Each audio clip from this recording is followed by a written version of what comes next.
Good afternoon and welcome to the City Club of Cleveland. I'm Dan Moulthrop, Chief Executive here at the City Club and a proud member. It's my privilege today to introduce our event, a panel conversation about the local and national impact of the Case Comprehensive Cancer Center.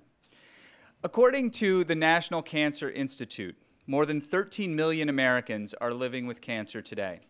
That number is expected to surge by 55% by 2030. The rising incidence of cancer is brought about in part because we're living longer.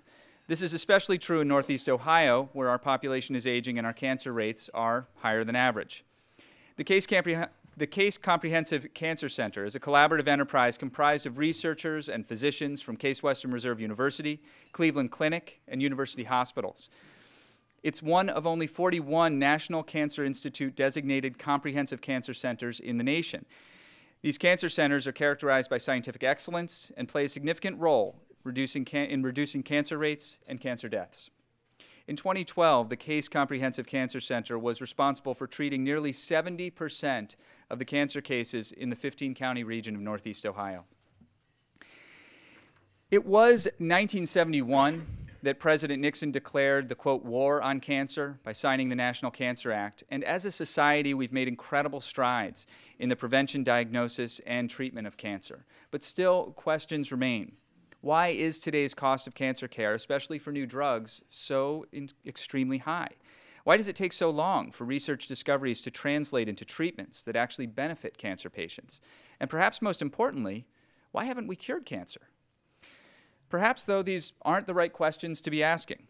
The panel we've assembled today can help us come to a deeper understanding of the evolution and future of cancer care. And here to guide our discussion today is WCPN health reporter and producer Sarah Jane Tribble. She's a self-described recovering print-only journalist. Ms. Tribble came to WCPN IdeaStream in 2013. And after more than a decade, reporting and working in print and online for multiple newspapers, and then in 2007 for The Plain Dealer. Sarah Jane Tribble, I hand the event off to you to introduce our esteemed panel. Thank you. Thank you. Well, now you know I love newspapers, so I'm going to start off with a quote from newspapers. In 1946, the Washington Post wrote a story about cancer, 1946. And I quote, it said, "The search for a way to eradicate this scourge is left to incidental dabbling and uncoordinated research."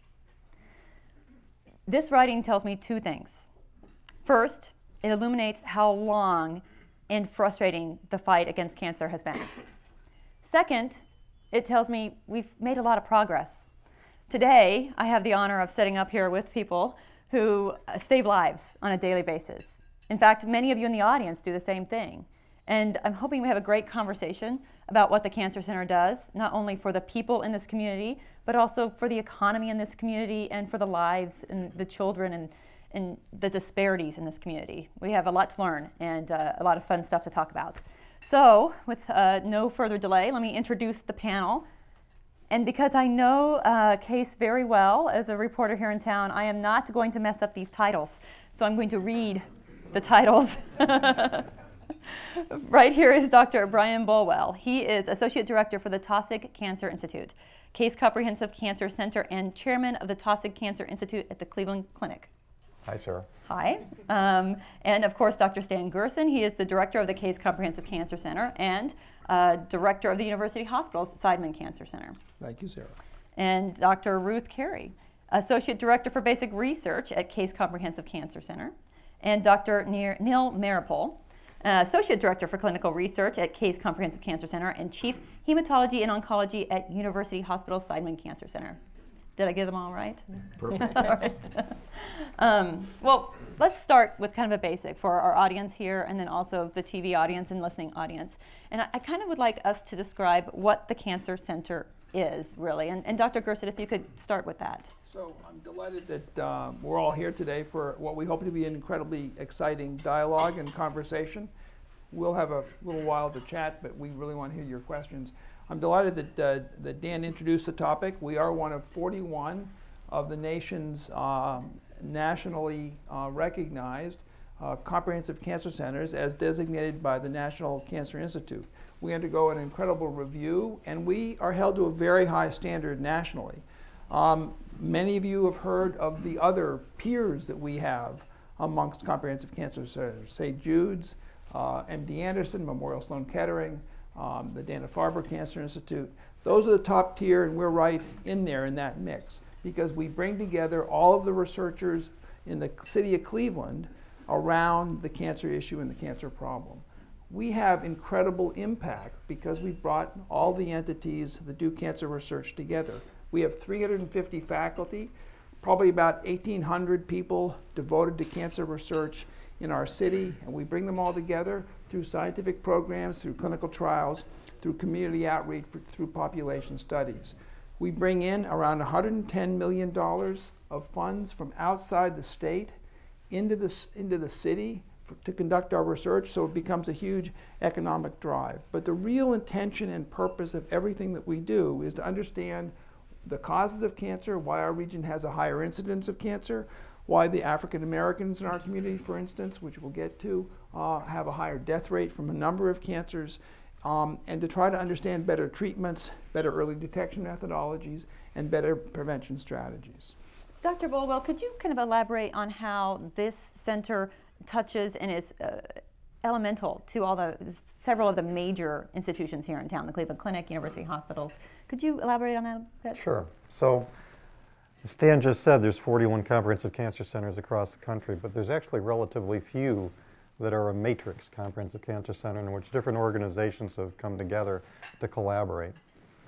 And I think for people hearing about this for the first time, it's a bit confusing because it's fairly well known that on a clinical level, the Cleveland Clinic and University Hospitals are competitors. Yeah. Yet, somehow, we have a comprehensive cancer center in which the clinic, University Hospitals, and Case Western Reserve University have come together for the greater good to try to cure cancer, to try to improve cancer outcomes for the Northeast Ohio community, and it works. Mm-hmm. And I think it works largely because of leadership. I think the leadership of the three organizations, Mr. Zenti, Barbara Snyder, and my very good friend and colleague, Dr. Toby Cosgrove, have made a major commitment to the success of the organization.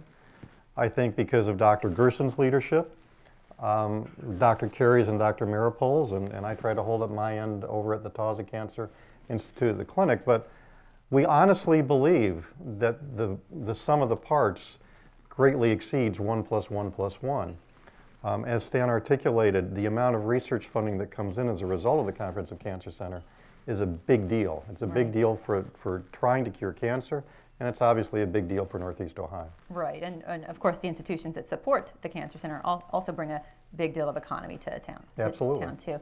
But let's take this down to a more basic level and talk a little bit about the research if we could, because I think a lot of us can relate to that. And I'd like to start off with Dr. Keri for that one, because it wasn't that long ago where I sat down in your lab and I was astounded to hear about some of the research you're doing and how it's impacting lives on breast cancer. So if you could maybe start the conversation among us up here on the stage about the research that's going on, what you find to be most profound. I appreciate that. Well, thanks, Sarah.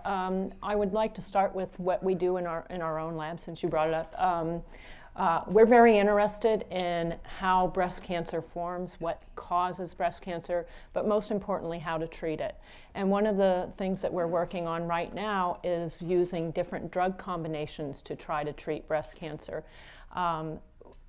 Individual drugs are used, and a lot of times they're not effective. And so what we're working on is trying to figure out what are the best combinations to put together to have an effect. And one combination that we are working on right now is 2 FDA-approved drugs.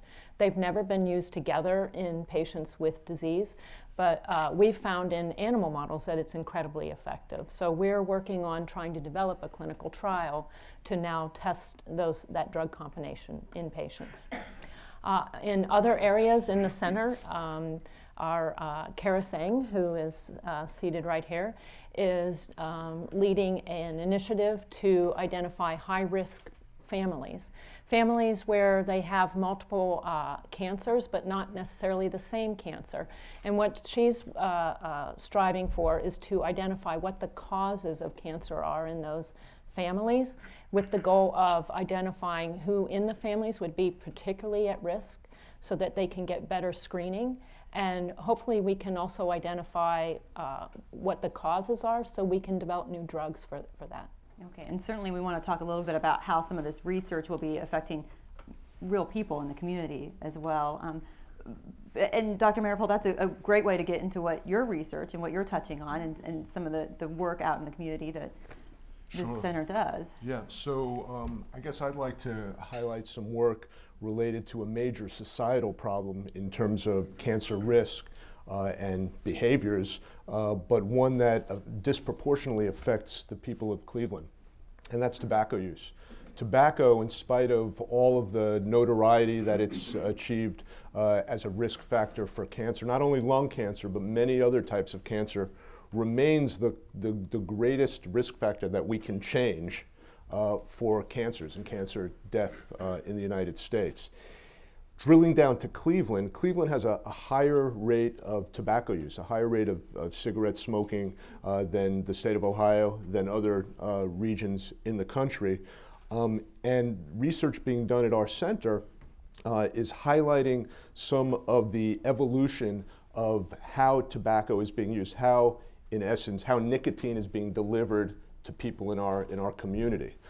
So, for example, a team of Elaine Borowski, Erica Tribble are studying a pretty poorly sort of understood and previously not well described tobacco use pattern in the city of Cleveland, which is the smoking of small cigars, cigarillos. These are being marketed to kids in convenience stores, sold individually, and in essence, they are nicotine delivery devices. And kids are getting hooked on these small cigars. They're flavored in fruity flavors to attract youth, and people are developing habits related to this. The work being done at the Comprehensive Cancer Center has identified that 20% of high school men, high school boys, are smoking little cigars on a regular basis. And that doesn't even take into account cigarette use in the same population. This contributes to healthcare disparities. At the same time, researchers at our center are doing work to try and help people quit smoking.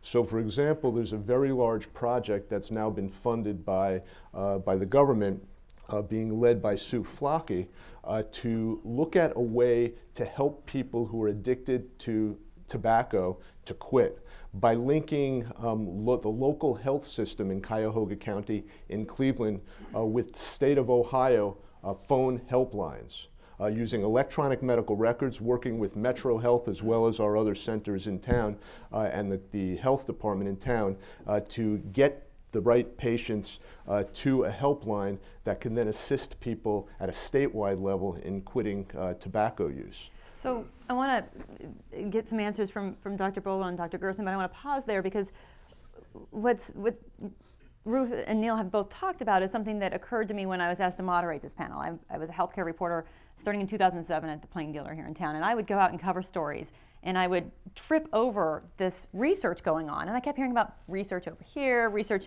on disparities in East Cleveland. I'd show up at a health center on the eastern side of Cleveland, and there'd be research going on, and all of it was connected back to case. And I'll admit, I don't cover cancer like some other reporters here in the room, but I didn't make the connection until just a few years ago that Case Comprehensive Cancer Center was coordinating all of this. And so that, the quote I said about uncoordinated care from 1946, we have coordination here in town. And it's remarkable because when you go out into the community, you trip over the research constantly as a healthcare reporter. So with that note, Dr. Gerson. So I'm going to bring this quite local, if I could, and tell you about 4 absolute stars in our community, 4 physicians, and a 5th star, a patient. So I happen to take care of a 20-year-old junior in college who came to see me with an anemia, and I realized after evaluating her that she had a congenital abnormality that she was born with due to a genetic problem that caused her bone marrow to fail when she got into her 20s. So historically, we would transplant that person. She doesn't have any siblings, which means she's at high risk. So we did a genetic analysis, which you've heard of vaguely, and this is one example which it was incredibly important for us to take her cells and do a genetic sequence. And we've realized that she now has a genetic abnormality which has never been described before, but is based on a leukemia abnormality that Jarek Masiewski at the Cleveland Clinic has been studying for years. And we're now, just 2 weeks ago, we took her cells. I gave them to Paul Taussig, who's at Case in the genetics department. He's going to grow her cells up. He knows how to genetically engineer the cells. We're going to correct the abnormality in her cells. And a couple of years from now, we'll go back to the FDA and say to the FDA, we want to do a genetic transfer to cure this young woman. We weren't able to do this before. And it took people at the clinic, people at the hospital, at university hospitals, at Rainbow, because she's an adolescent young adult, as well as people in the genetic department at Case Western. Without a comprehensive cancer center, I wouldn't know where to turn, and that can be a reality for many of us in this city. Dr. Bolwell, do you have some profound research you'd like to mention after following that?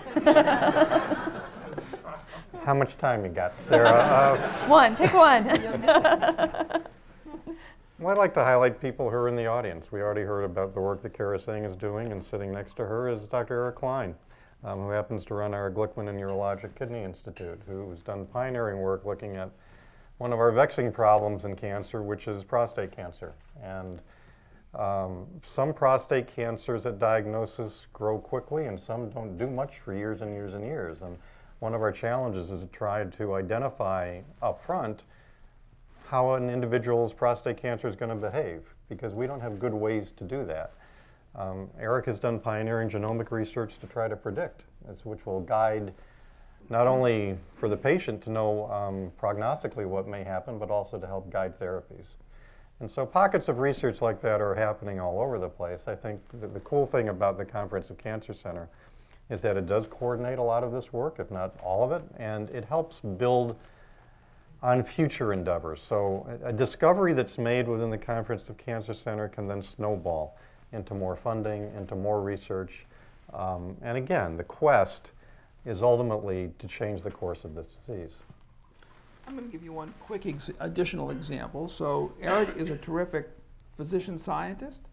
He's also a terrific mentor. One of the people that he's mentored is a fellow who's now a faculty member, Rob Baziz in the urology department at UH. And he is working with a young faculty member just recruited from Yale named Simon Kim. And they're worried about the outcomes of men with prostate cancer, especially African American men, who often don't do so well after their treatment for prostate cancer. And so he's developed a scheme to look and evaluate all of the African American men in the state of Ohio to understand what do they think after their treatment. And we're now pursuing this with a registry, and we're going to be able to monitor them over time and understand better that population, typically underserved, to see just how we can understand what their perception of their treatment is to provide better treatment for them going forward. And Dr. Klein, not to put you too much on the spot, but I remember being at the Cleveland Clinic, state of the clinic, several years ago, and Dr. Cosgrove announced a major award to you. It was a clinic award. And it just makes me think, you know, not only do we have this research going on in town, but there is if you will, a competitive atmosphere that drives each other amongst the researchers in town that I think the Case Comprehensive Cancer Center plays into, but also the major institutions, obviously UH and Metro Health and the Cleveland Clinic. But the intellectual knowledge and the competition between you guys, the scientists, the researchers, I think is something that can often be overlooked. So I just kind of want to mention that on the side too. But you know, before we leave that point, you know, one of the things that impresses me is that yes, we have institutions competing in a marketplace, but the competition that we as physicians and physician scientists and investigators feel is against cancer, because we are taking care of patients that makes us very real on a day-to-day basis. And that, to me, that is our competition. And that helps foster the collaboration that you've heard about here today and the collegiality that exists in our community. Yeah, and this is all great fun to talk about. My bread and butter for reporting has often been health policy and money. and talking about how that kind of intersects with human lives. And while that competition is going on in town, I remember when I sat down with Dr. Keri, she was spending hours, and I imagine you still are, applying for NIH grants. Over the last decade or more, NIH funding, NCI funding has dropped drastically across the U.S. And I know that many in this room spend many hours applying for grants. And while the competition can be fun amongst all of us, in all of our professions, it also gets very serious because there's not enough money out there for cancer research. And I was hoping maybe the panelists could address that. Dr. Bolwell, we haven't heard from you. Maybe Dr. Keri on NCI and NIH funding and how that is affecting the Cancer Center right now. Well, it's a big problem. We rely tremendously on governmental funding, largely through the National Cancer Institute, the NCI, and through other NIH organizations to drive and fuel much of the research that's done. And unfortunately, through challenges with the economy and government cuts, the percentage of dollars that is being allocated towards funding, especially for cancer, has declined. When scientists apply for grants, they're ranked as to their merit, and in the old days, the top 25% or so got funded. It's down to around 7% these days, which means a ton of good work has gone unfunded. And so a major challenge for us. The Comprehensive Cancer Center tries to bridge that to some degree by using some resources for junior investigators and for pilot projects to try to stimulate additional research. It's one of the advantages of the Comprehensive Cancer Center. And, you know, we have to try to come up with alternative streams of revenue. So last year we launched a bike ride called Velisano, which brought in $2 million for cancer research. And we're hoping to double that this year. And so what we can't do is stop the work. We have to continue the work, and we actually have to figure out ways to get funds so that we can do more of it. Right, but if you don't get that following grant, say I have a breast cancer grant and I don't get that next funding, then how do I take it to clinical trials? How do I take it to that next level? And for decades, the government has been the main funding. I know that, I know CASE has reached out for commercial funding. I think many folks have. Dr. Keri, can you speak a little bit to the challenges of just getting that funding? I know when I talked to you before, I said, well, you're doing breast cancer. There's plenty of money out there for breast cancer. I see those pink ribbons all over the place. And you said, no, actually, it's more competitive. So yeah. So overall, the NIH purchasing power has been reduced about 20% over the past decade. So we are able to do 20% less work than we were 10 years ago. This cuts across all fields, including cancer and even breast cancer. The challenge with breast cancer, there are a lot of investigators in this field, all of us very dedicated to solving the questions, but there simply isn't enough funding to go around.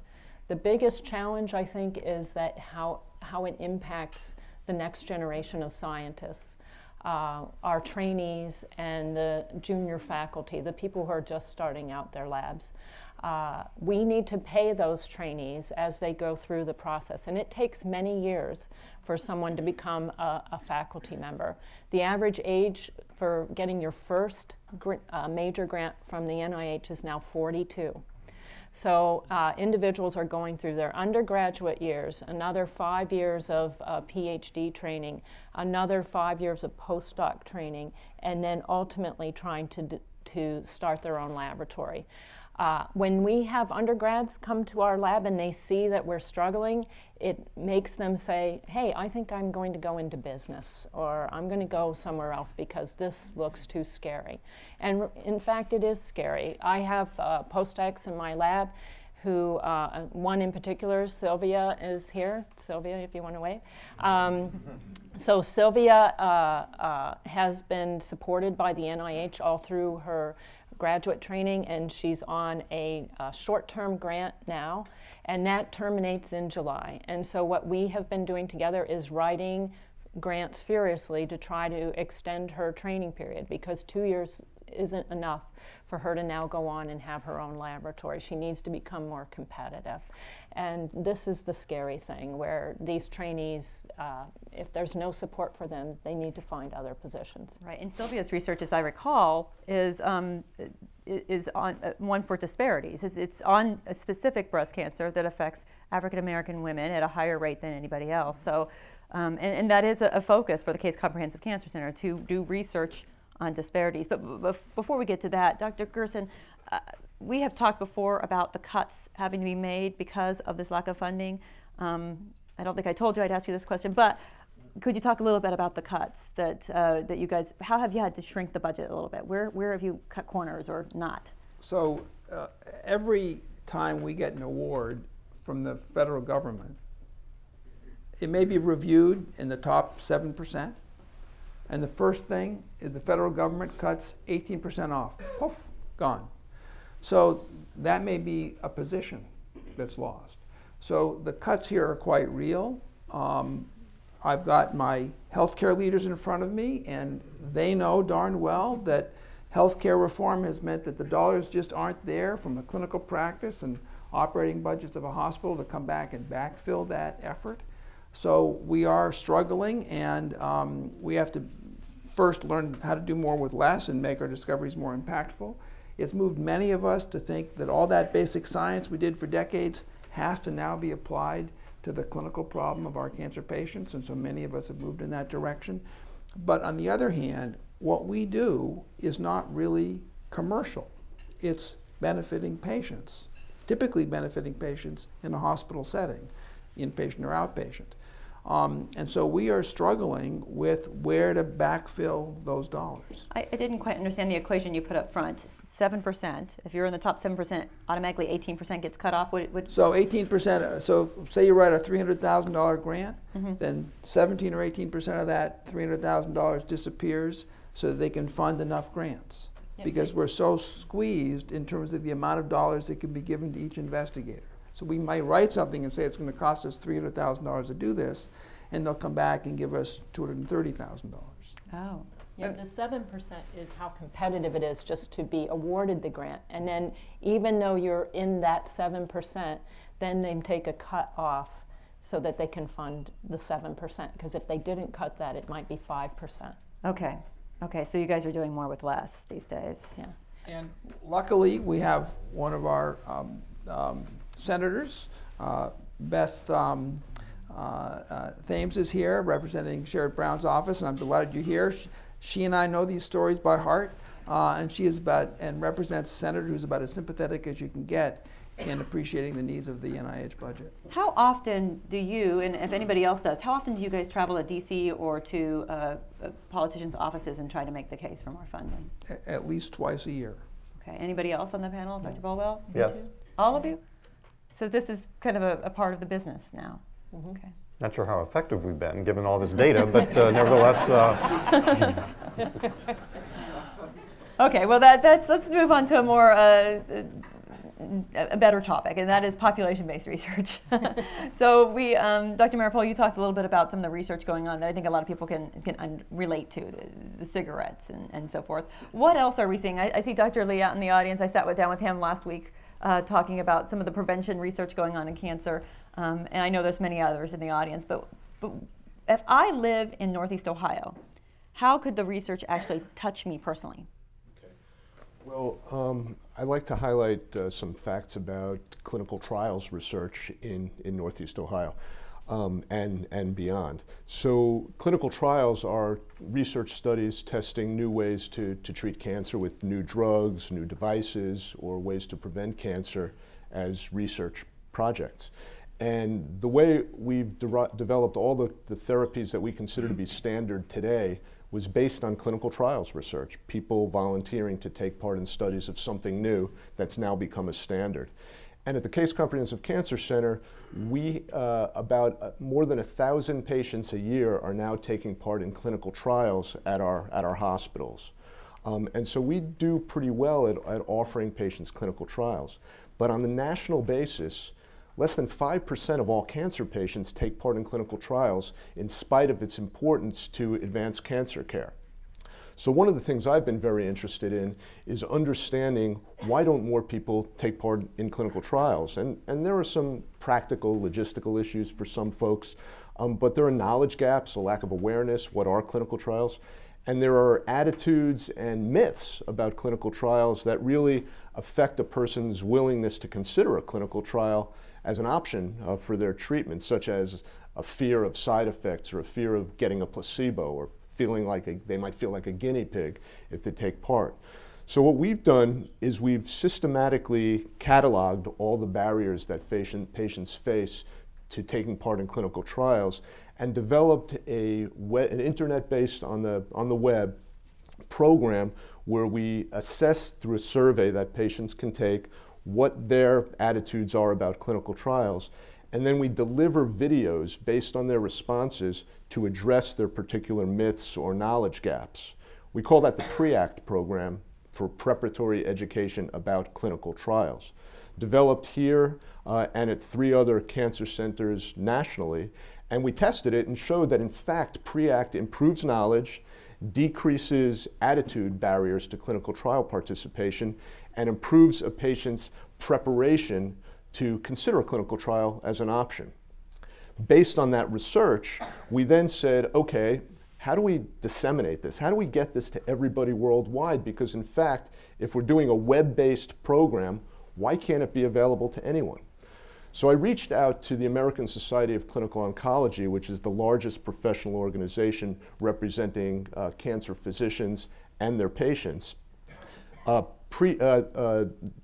the American Society of Clinical Oncology, has a cancer information website called cancer.net. And I approached them with the idea of, can we deliver you the PREACT program and have you post it and maintain it on cancer.net? We reprogrammed it, changed the look and feel to fit with cancer.net, and within the past couple of weeks it went live.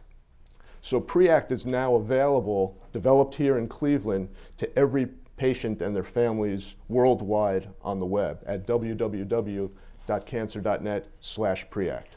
That's my advertisement. There you go. Did you actually? I see Dan coming up. But just final question: did you actually see an uptick in people deciding to do cancer trials here in Cleveland? Yes. Okay. There you go. The proof was in the pudding. Thank you so much for being here, ladies and gentlemen. Today at the City Club, we're enjoying a forum on science and cancer cures, how the Case Comprehensive Cancer Center makes Cleveland better, featuring Dr. Brian Bolwell, Associate Director for the Taussig Cancer Institute at the Case Comprehensive Cancer Center, Dr. Stanton Gerson, Director of the Case Comprehensive Cancer Center, Dr. Ruth Keri, Associate Director of Basic Research for the Center, and Dr. Neal Meropol, Associate Director of Clinical Research for the Center. The panel is moderated quite ably by WCPN health reporter and producer Sarah Jane Tribble. We will return to our speakers momentarily for the traditional City Club Q&A. We encourage you all to formulate your questions for our speakers now and ask that your questions be brief and to the point. We welcome all of you here and those joining us via our primary media partner, 90.3 WCPN, WVIZ PBS, 104.9 WCLV Idea Stream, or one of the many radio stations across the region and country that carry City Club programs. Television broadcasts of the City Club are made possible by Cleveland State University and PNC. Our live webcast is supported by the University of Akron. Next Friday, February 6th, the City Club is pleased to welcome Jay Timmons, President and CEO of the National Association of Manufacturers, to give his annual State of Manufacturing address. For more information about that program or any of our upcoming or past forums, please visit us online at cityclub.org. Today's forum is the annual Craig Spangenberg Memorial Forum, made possible by a special memorial gift from the law firm of Spangenberg, Shibley, and Lieber. Thank you very much for your support. There are representatives of that firm here. Could you stand to be recognized, please?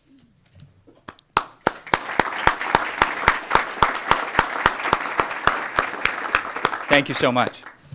Our community partner for today's event is the Center for Health Affairs. We thank you very much for your support. We welcome guests at tables hosted by Case Western Reserve University, Cleveland Clinic, Cleveland Genomic Institute, Taft Law, and Spangenberg, Shibley, and Lieber, the Center for Health Affairs, and Seidman Cancer Center. We thank you all very much for your support. We also welcome students today from St. Ignatius High School. Could you please stand to be recognized?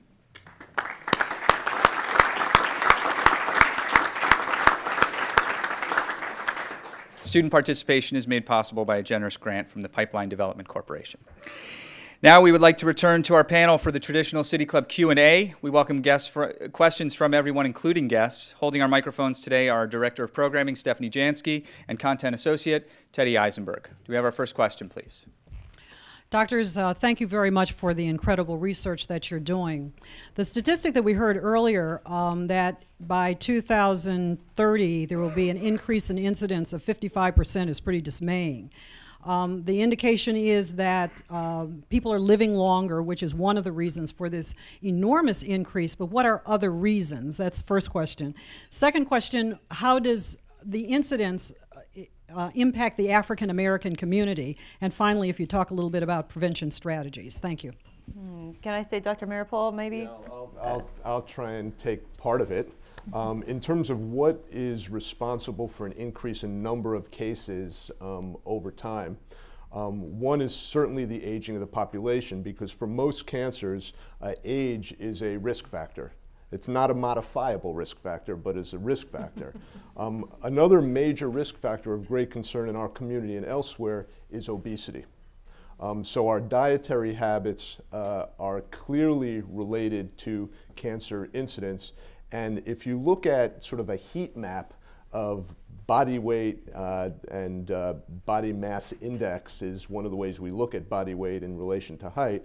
Over the course of decades, you can see that in the United States, the heat map of the United States is hotter and hotter and hotter, with more and more people, a greater percentage of our population becoming overweight to a level that increases our cancer risk. Sedentary lifestyle goes along with that.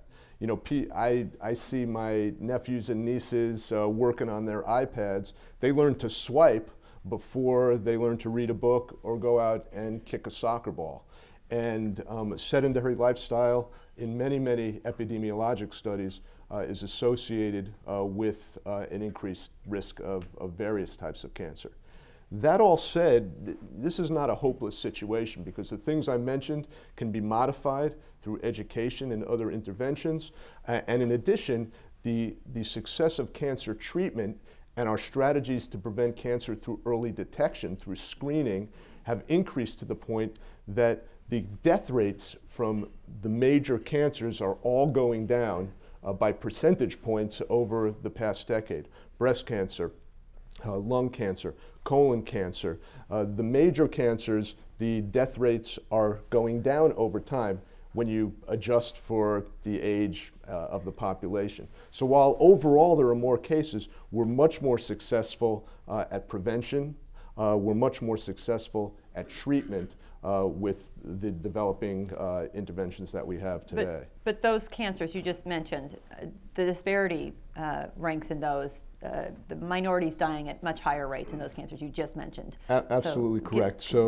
So what has been observed again and again and again is that certain socioeconomic groups or ethnic and racial minority groups have an increased risk both of the development of certain cancers as well as death from those cancers.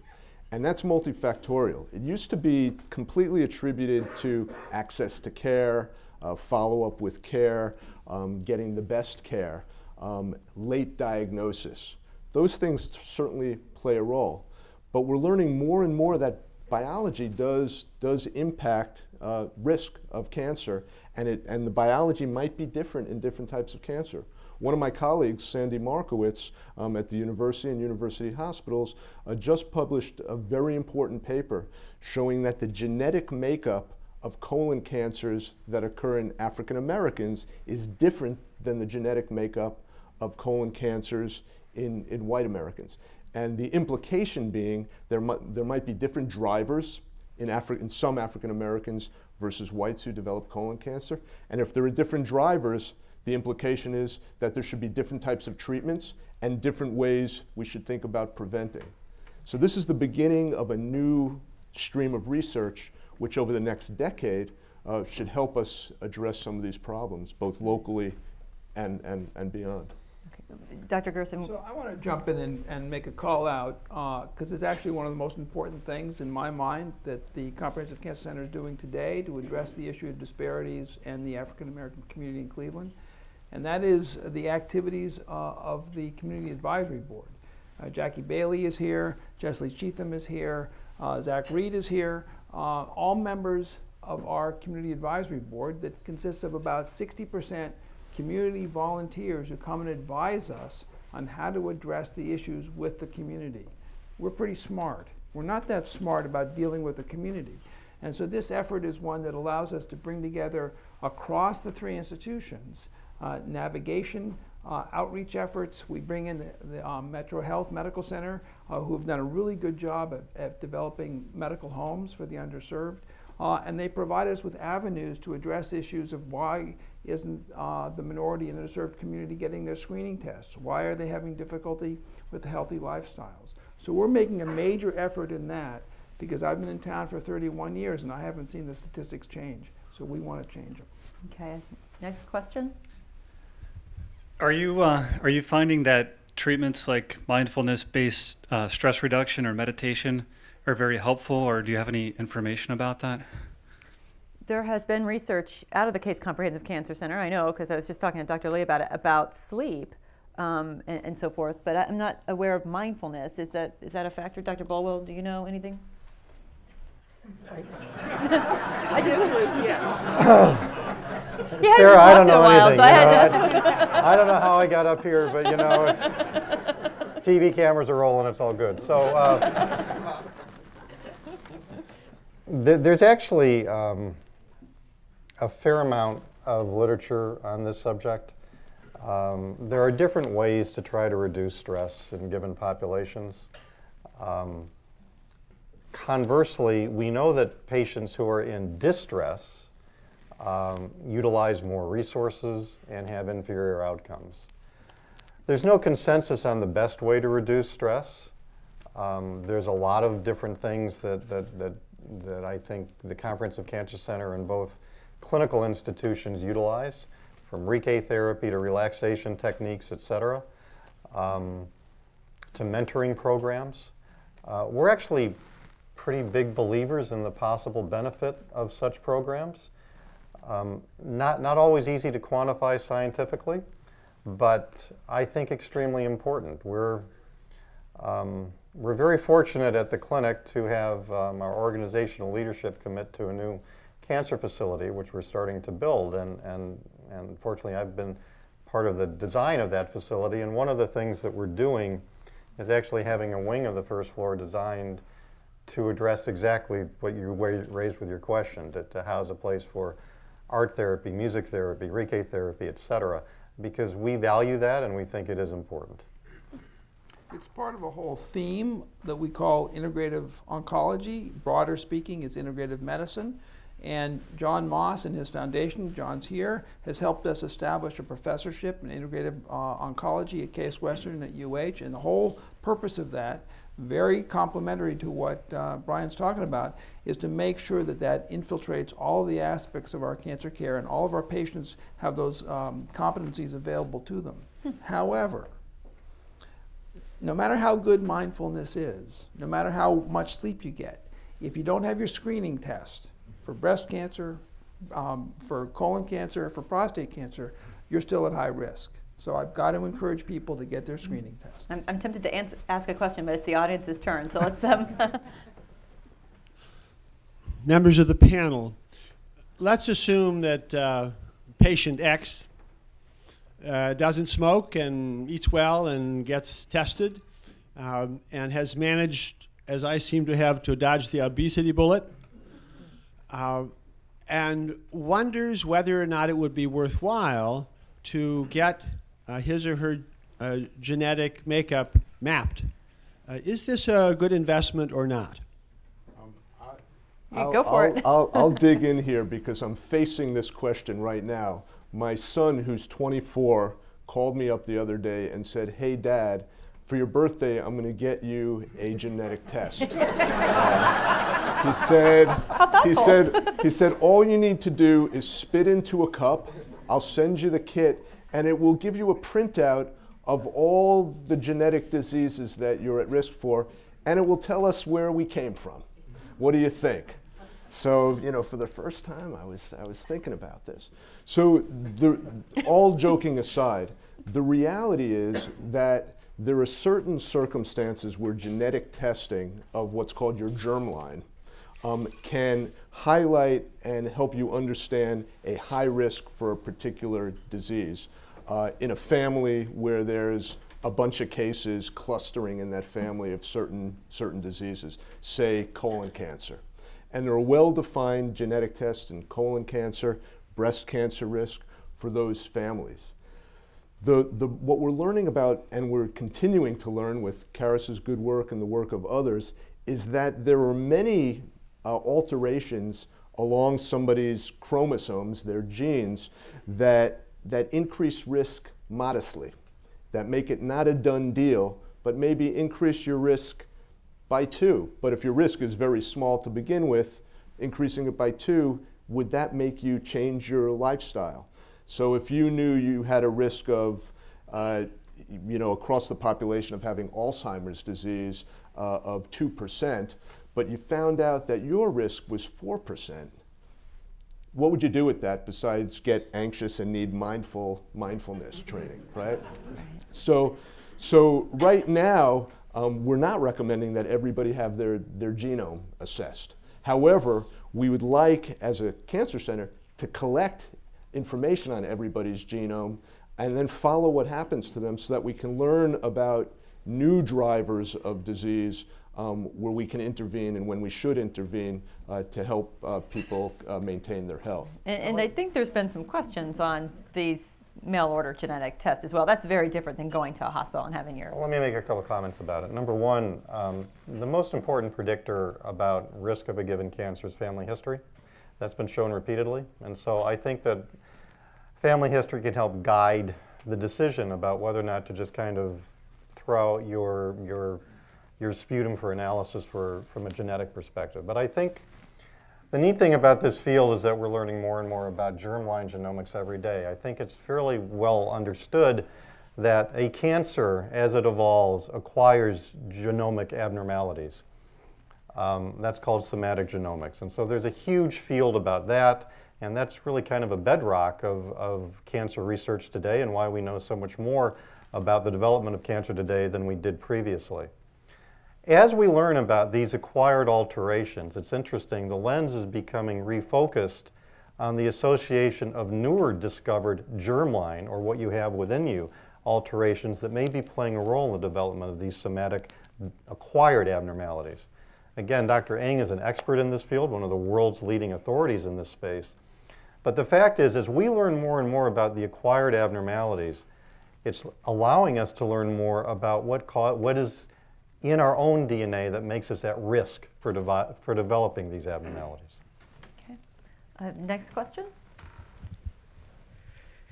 Is it possible with the likely or unlikely legalization of marijuana that cancer rates in Ohio and other states will increase? That's a great question. Where are you guys from? So this is an Ignatius question. Okay, fair enough. The data on cancer risk in marijuana is pretty limited, and there are toxins within marijuana. So we can identify things that are bad for you in marijuana. There's no question about that. We can find carcinogens. We can find carcinogens in a lot of other things as well. But whether there has been a controlled study to determine in a population that was very similar, whether those who smoked marijuana consistently had a higher cancer risk than others, hasn't been done. I'm not sure it should be done, but it's an unknown. I don't think there's any cancer expert that would say it's a good idea, okay? I mean, for the reasons that Dr. Meropol talked about with respect to little cigars, we're extremely concerned about little cigars in this community. It's very, very dangerous. And anytime you inhale smoke for whatever reason that you shouldn't be inhaling, it can predispose not just to lung cancer, but to head and neck cancers, to GI cancers, to urinary tract cancers. While there may not be a ton of scientific data, we're never going to tell you it's a good idea. Okay. And I should, as an addendum to that comment, another question that comes up is, what about e-cigarettes? Are they safe? Because they're being promoted as a safe alternative to smoking cigarettes or smoking cigars. The reality is that e-cigarettes are also delivering nicotine, an addictive substance, as well as many other substances in that vapor that are known carcinogens. Now, they haven't been around very long, so we don't know the percent risk associated with e-cigarette use, but the components in that vapor have been characterized and shown to contain a number of known carcinogens. So by no means are e-cigarettes a safe alternative to usual methods of tobacco smoking. It's great to hear from such experts on these topics. Thank you so much for that question. Given the high cost of drugs and high deductibles, just taking drugs for your cancer becomes a real problem for a lot of people. And that leads to my question, which is how effective or how useful have you found the research that is done by the major drug companies in developing treatments for cancer? Dr. Bolwell? Second. The average cost of a new precision-based cancer drug today is $100,000 for a course of therapy, and that continues to increase annually with no ceiling in sight. A very, very large topic for those of us on this panel to explore is how to generate value in cancer care. And so we're spending an awful lot of time on this question because the escalating costs of the delivery of cancer care in the United States are going up so fast as to become non-sustainable.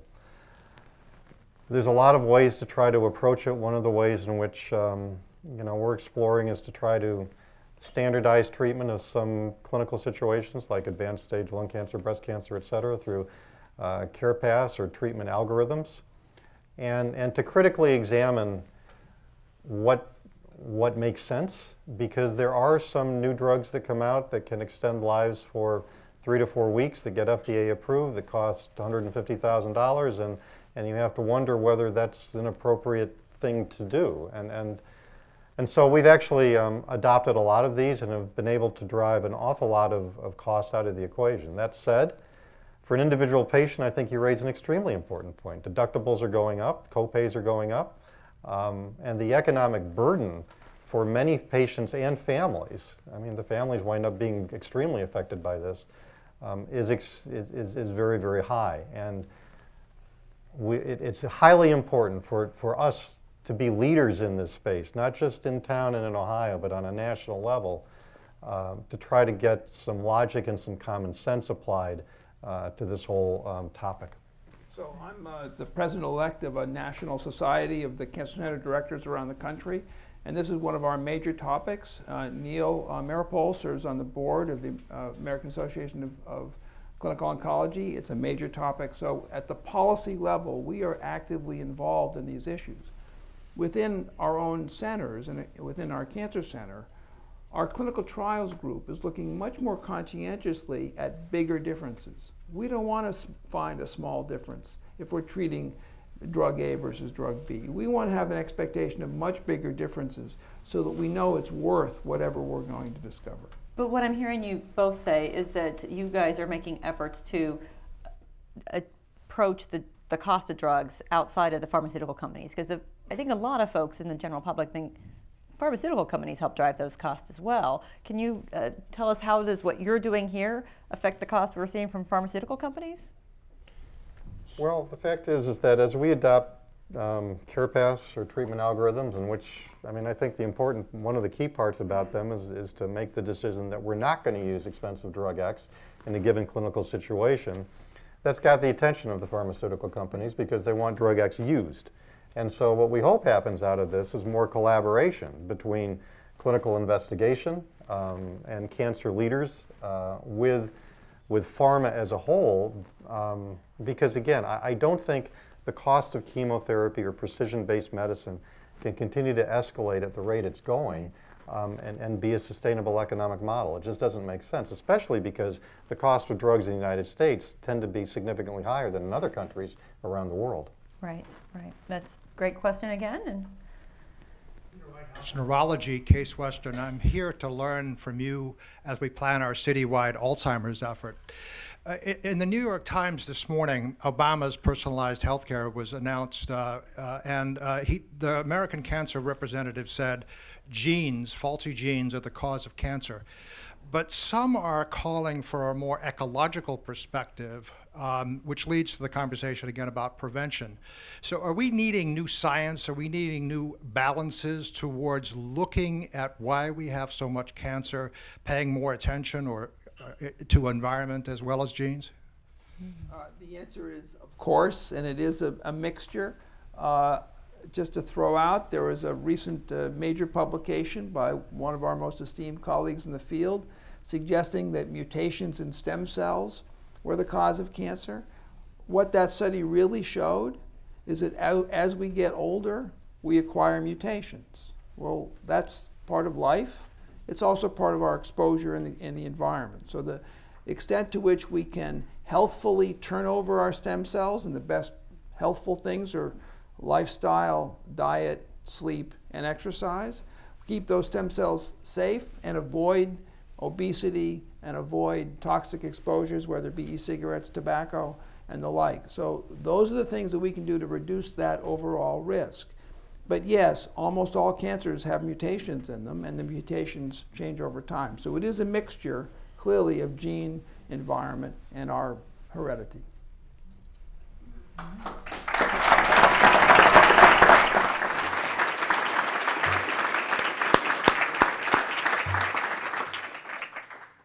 Today at the City Club, we've been enjoying a forum on cancer care and the role of the Case Comprehensive Cancer Center.